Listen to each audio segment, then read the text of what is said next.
What? What?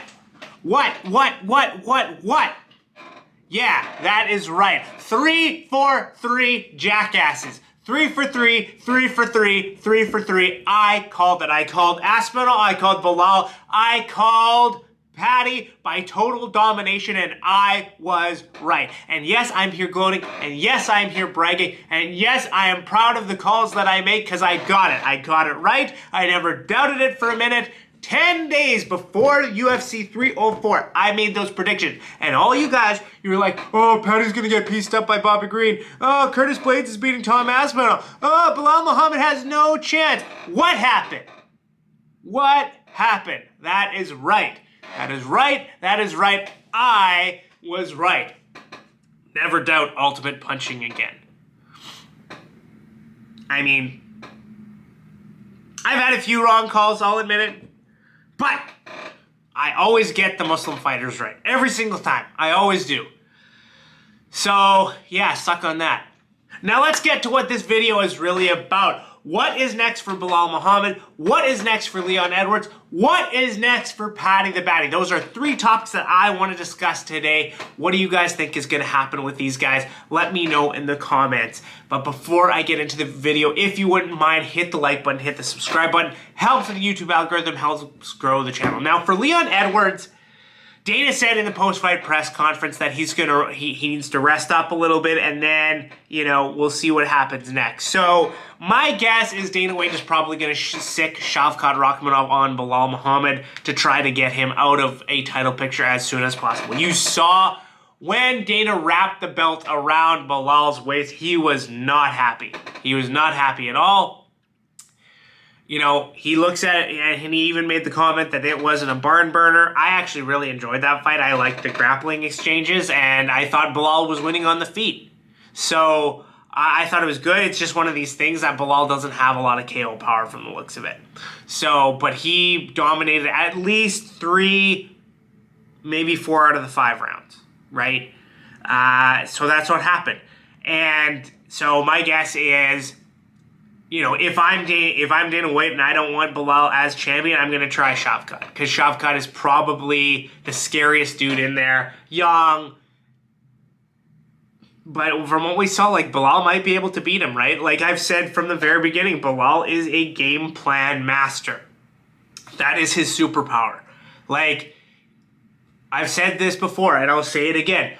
He is the type of guy that isn't a specialist anywhere, you know what I mean? But he will take the fight where the person is worst and make the most of it from there, right? And, like, he looked great, by the way. On the feet, anyway, but his game plan was tremendous, and it worked.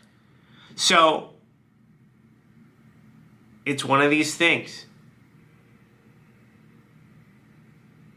Belal is absolutely the undisputed champion. All you guys crying about it, what are you going to do? But, like I said, I definitely think what they want is they want to try to get him out of a title shot as soon as possible. Now, if I'm Belal, right, you know, he'll take on anyone, right? And I do think he's going to be a more active champion than Leon. I don't know, like, a lot of people are saying Leon was actually more active than Usman. I don't know if I buy that, but either way, like, Belal's going to be ready to go anytime, anywhere. I know that, and he's not going to turn down anybody. That is for sure. What I will say is that I think that, like, if I'm Belal, right, and I know what you guys are going to say, right, I would want to fight Usman because of the fact that, like, that would just cement my legacy, right? And I mean, I know Usman doesn't deserve it, right? Like, Usman lost 2 in a row to Leon. He went up, he lost to Hamzat. So him getting a win at welterweight would be the, you know, he would need to do that in order to be in the conversation at all. Like, from a pure sport perspective, right? At the same time, if I'm Belal, I'm going to be like, look, he's the 2nd greatest welterweight of all time. You know, he had an off night on that 2nd night against Leon. He fought at 185 on short notice and almost beat the scariest guy in the division, right? Like, let's give him a break. Let's have that conversation. You know, let's call a spade give Usman the chance to get his title back. Like that, I would word it that way in some way, shape, or form. Just because if I'm Belal, having Usman on your resume, like that'll get you so much closer to that GOAT status that you're chasing, right? Then, of course, there's Colby, which, like, he absolutely does not deserve to fight for a title ever again from a sport perspective. However, from a business perspective, that would be so fun. Like, the build-up to it, Belal would whoop his ass. But just the back and forth, all the stuff that Belal has said in the past about wanting to slap around Colby Covington, like, that would be such a legendary build-up. But at the same, and Chael has said, like, both of those guys should be on Belal's list over top of Shavkat, right? Because of the fact that, like, Shavkat, JDM, Ian Gary, all of them need at least one more win to be title shot worthy. Like, those were his words. So, just having one of those guys in the meantime, while those guys kind of get one more win on their resume, that would be the way to do it, from Chael's perspective, right? So, like I said, I don't think Usman or Colby necessarily deserve a title shot, but if Belal were to call out Usman and just add him to the resume, I just think that would go so much farther. Whether he can actually do that necessarily, I don't know, right? Like, he beat the guy who lost to Leah. He beat the guy who beat Usman twice, right? But at the same time, like, I don't know. That first one, he got caught. The second one, he looked a little gun-shy. Belal even said it himself, right, from the head kick. So it's like, but then the guy who came in and went toe-to-toe and survived the onslaught of Chimaev, and, if he had a bit more time, a lot of people were thinking he would have won. That guy, that was the welterweight king we saw. You know what I mean? So, anyway, what do you guys think Belal should be doing? In my opinion, like, yeah, he's probably, Shavkat is going to be unleashed on him. That's what Dana's probably going to do. And he's probably going to, like, there are rumors that they've already started negotiations to have that in Abu Dhabi for UFC 308? That's what's happening right now. So, because I think Dana wants him out of the title, like, not to be champion for as long as possible.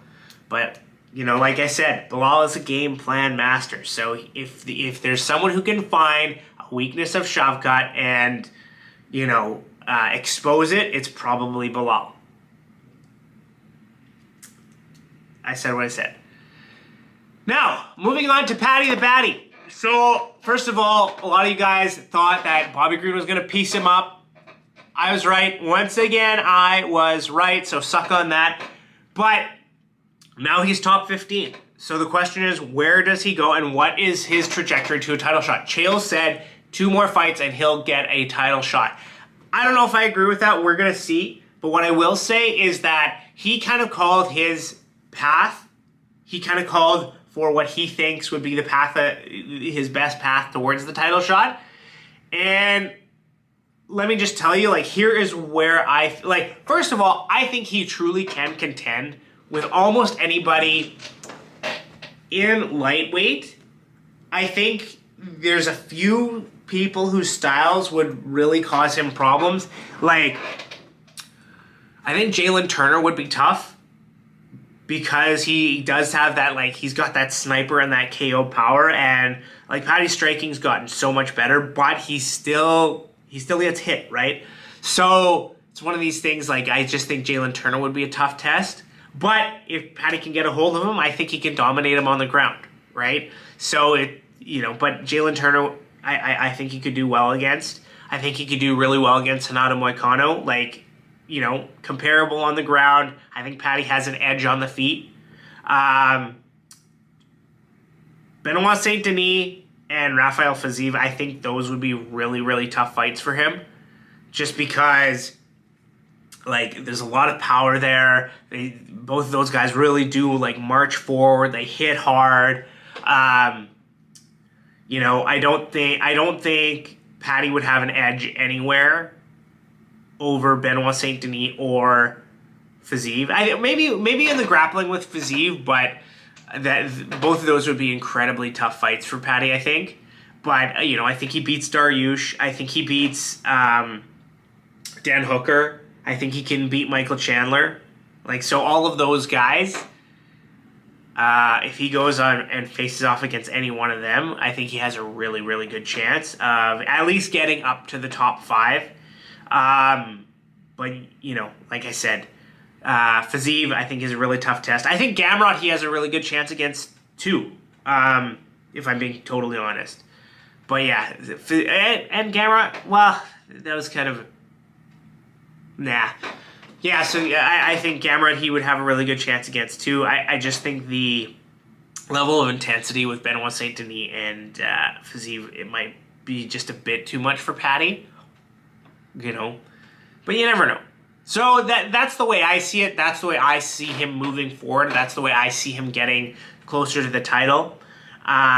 What do you guys think? Let me know what you think in the comments. Thank you guys for watching, and we will see you next time.